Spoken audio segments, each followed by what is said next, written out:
Hello everyone and welcome to the channel the knowledge. दोस्तों, मैं आप लोगों को बताने जा रहा हूँ आज क्या है बाबा केदारनाथ की महिमा और जीवन में एक बार क्यों जाते हैं लोग। यह मंदिर भारत के उत्तराखंड राज्य के रुद्रप्रयाग जिले में स्थित है।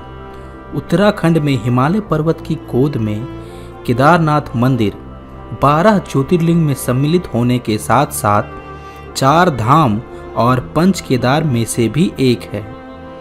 पत्थरों और कत्यूरी शैली से बने इस मंदिर के बारे में कहा जाता है कि इसका निर्माण पांडव वंश के जन्मेजय ने कराया था। हालांकि मंदिर के निर्माण का कोई प्रामाणिक उल्लेख नहीं मिलता है। यह कब बना किसी को भी नहीं पता।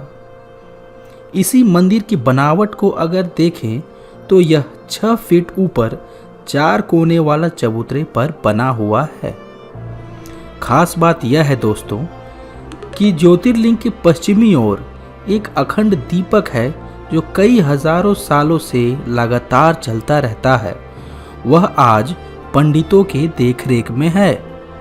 इस मंदिर के पीछे यह कहानी बताई जाती है कि भगवान विष्णु के अवतार ऋषि नर और नारायण हिमालय के पहाड़ों पर तपस्या करते थे। उनकी आराधना से खुश होकर भगवान शंकर प्रकट हुए और उनके प्रार्थना के अनुसार ज्योतिर्लिंग के रूप में सदा वास करने का प्रदान दिया। पंच केदार की कथा ऐसी मानी जाती है। पांडव महाभारत युद्ध के बाद भाई की हत्या के पाप से मुक्ति पाना चाहते थे और उन्हें भगवान शंकर का आशीर्वाद चाहिए था। इसीलिए वे लोग भोलेनाथ को ढूंढते हुए हिमालय पर्वत गए। महादेव पांडवों को दर्शन नहीं देना चाहते थे। उन्होंने बैल का रूप धारण कर लिया, पर यह बात पांडवों को आभास हो गया था। भीम ने बैल की पीठ का भाग पकड़ लिया। भोलेनाथ प्रसन्न होकर पांडवों को आशीर्वाद दिया और पाप से सबको मुक्त कराया। उसी समय से भगवान शंकर बैल की पीठ की आकृति पिंड के रूप में श्री केदारनाथ में पूजे जाते हैं। ऐसा माना जाता है कि भगवान बैल के रूप में धरती के अंदर घुसने लगे थे तो उनका कंधे से ऊपर का भाग काठमांडू में प्रकट हुआ और वह पशुपतिनाथ कहलाया। शिव की भुजाएं तुंगनाथ में, मुख रुद्रनाथ में, नाभि माहेश्वर में और जटा कल्पेश्वर में प्रकट हुए।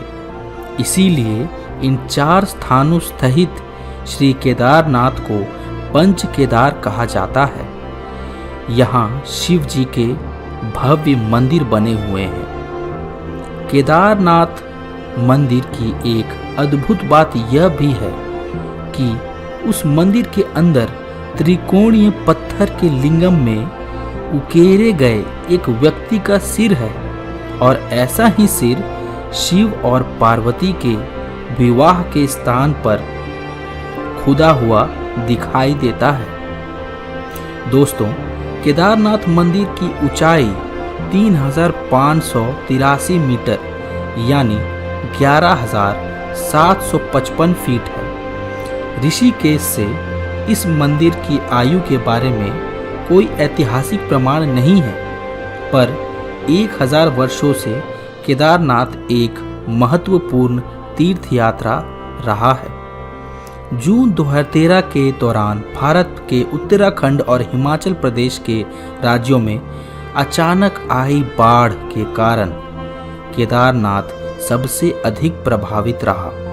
पर भगवान शिव का चमत्कार देखिए, मंदिर के आसपास की मकानें बह गई, मगर मंदिर का मुख्य हिस्सा जो सदियों पुराना है उसे खरोच तक नहीं आया।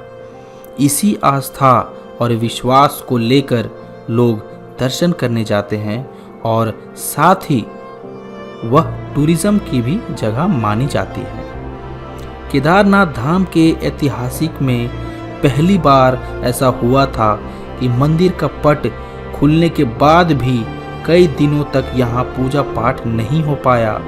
लेकिन भोलेनाथ का चमत्कार देखिए, शिवलिंग पर बेलपत्र मौजूद मिलते थे और ऐसा लगता था कि मानो ताजा बेलपत्र शिवलिंग के ऊपर किसी ने चढ़ाए हों।